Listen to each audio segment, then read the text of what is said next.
درود شریف میں دنیا اور آخرت کے بے شمار فوائد ہیں، بات سن لیجئے۔ یہ بھی علامہ ابن قیم رحمۃ اللہ لکھیں، فرمایا کہ یہ پڑھنے والے کی ہدایت کا سبب ہے اور اس کے دل کی حیات کا، دل کی زندگی کا سبب ہے۔ یہ نبی کریم صلی اللہ علیہ وسلم کی محبت کے حصول کا ذریعہ ہے، بندے کی محبت حضور سے بڑھنے کا سبب ہے، اور قیامت کے دن اللہ کے قرب کا سبب ہے، قیامت کے دن نبی علیہ السلام کے قرب کا سبب ہے، نبی علیہ السلام کے حقوق کی ادائیگی کا ایک ذریعہ ہے۔ کثرت سے درود شریف پڑھنے کا یہ ایک فائدہ بتایا، جو بندے کے غم ہوتے ہیں اللہ اس کے لیے کافی ہو جاتے ہیں، گناہوں سے بخشش کا سبب ہے، قبولیت دعا کا سبب ہے، قیامت کے دن نبی علیہ السلام کی شفاعت کا سبب ہے، دل کی پاکیزگی اور طہارت کا سبب ہے، مجالس کے پاکیزہ ہونے کا سبب ہے۔ اور ایک عجیب بات فرمائی، جو درود پڑھتا ہے بخیل بھی نہیں ہوتا، بے وفا بھی نہیں ہوتا۔ درود پڑھنے والا یہ بخیل بھی نہیں ہوتا، بے وفا بھی نہیں ہوتا۔ اور فرمایا قیامت کے دن دوستوں کی جو مجالس ہوتی ہیں ان کے ندامت سے بچنے کا سبب ہے۔ کوئی غفلت کی محفل ہو تو اس سے ندامت سے بچ جائے گا انسان۔ اور فرمایا جو درود پڑھتا ہے اس پر اللہ تعالیٰ کی طرف سے رحمت نازل ہوتی ہیں، یہ برکت کا سبب ہے، اس کی زندگی میں بھی، کام کاج میں بھی، رزق میں بھی، عمر میں بھی برکتوں کا ذریعہ ہے۔ درود شریف قیامت کے دن پل صراط پر گزرنے کا ایک آسان سبب ہے، اور فرمایا کہ قیامت کے دن میزان میں پلڑا بھاری ہونے کا بھی سبب ہے۔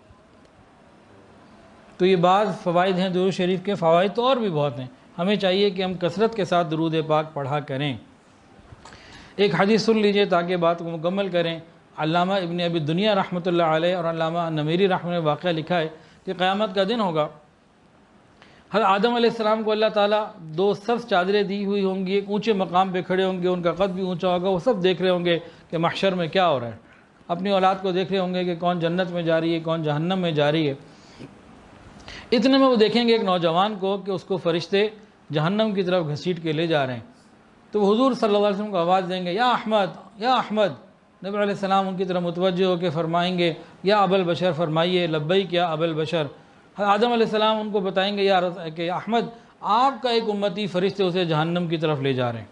نبی علیہ السلام فرمائتے ہیں کہ میں اس اپنی ادار کو کس لوں گا۔ تہمت جنہوں نے پہنی ہوتی نا، کہیں اہم کام کے لیے جانا ہوتا ہے، تیزی سے جانا ہوتا ہے، تو وہ اس کو پہلے اچھی طرح کس لیتے ہیں۔ کہتے ہیں میں تیزی سے بھی فرشتوں کی طرف جاؤں گا اور ان کو جا کے کہوں گا کہ میرے رب کے کارندوں ذرا رک جاؤ، ٹھہر جاؤ۔ وہ آگے سے جواب دیں گے ہم تو سخت گیر عمل کرنے والے ہیں، وہی کرتے ہیں جو حکم ہوتا ہے، ہم تو اس کے خلاف نہیں کرتے۔ گویا وہ نہیں رکیں گے۔ نبی علیہ السلام وہاں کھڑے ہو جائیں گے، اپنا بایاں مبارک ہاتھ جو ہے اپنی اس داڑھی پہ پھیریں گے، ریش مبارک پہ، ایک عاجزی کا عمل ہوگا اللہ کے سامنے۔ پھر اللہ تعالیٰ سے عرض کریں گے یا اللہ آپ نے مجھ سے وعدہ نہیں کیا تھا، آپ میری امت کے ساتھ بارے میں مجھے رسوا نہیں کریں گے۔ اب فرشتوں کو آواز آئی جی، اللہ تعالیٰ فرمائیں گے کہ اے میرے فرشتوں، محمد صلی اللہ علیہ وسلم کی اطاعت کرو اور اس بندے کو واپس میدان پہ لے کے جاؤ۔ فرشتے فوری طور پر واپس آئیں گے۔ نبی علیہ السلام کاغذ کا ایک چھوٹا سا پرزہ نکالیں گے جو انگلی کے ایک پور کے برابر ہوگا، 1 انچ کا سمجھ لیجیے، اور میزان پہ رکھ دیں گے اور بسم اللہ پڑھ کے رکھیں گے۔ جیسے ہی آپ پڑھیں گے بسم اللہ، وہ رکھیں گے پرزہ، نیکیوں کا پلڑا بھاری ہو جائے گا، گناہوں کا اٹھ جائے گا، اور ایک آواز آئے گی یہ بندہ جو ہے وہ کامیاب ہو گیا، اب اس بندے کو جنت میں لے جایا جائے۔ اب فرشتے کہیں گے چلو بھئی جنت میں، کہے کہ ٹھہرو تو صحیح، میں مل تو لوں، ٹھہر جاؤ ذرا۔ اب وہ آئے گا کہ میں ذرا تعارف کرنے کے لیے آتا ہے وہ، اس کے بعد کہے گا میرے ماں باپ آپ پر قربان، آپ کا چہرہ کتنا خوبصورت ہے، آپ کے اخلاق کتنے اچھے ہیں، آپ کتنے پیارے ہیں، آپ کون ہیں کہ آپ نے میری لغزشوں کو کم کر دیا، میرے غم کے اوپر آپ نے ترس کھا لیا، آپ کون ہیں؟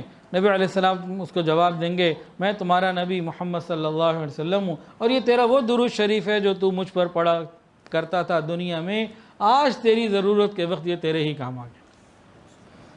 تو قیامت کے دن نیکیوں کے پلڑے بھاری ہونے کا ذریعہ درود شریف ہے، اور یہ نبی علیہ السلام کا حق ہے ہمارے اوپر، ہم کثرت کے ساتھ درود شریف پڑھا کریں، اور انشاءاللہ بالآخر دنیا میں بھی اور آخرت میں بھی ہمارے ہی کام آنے والا ہے۔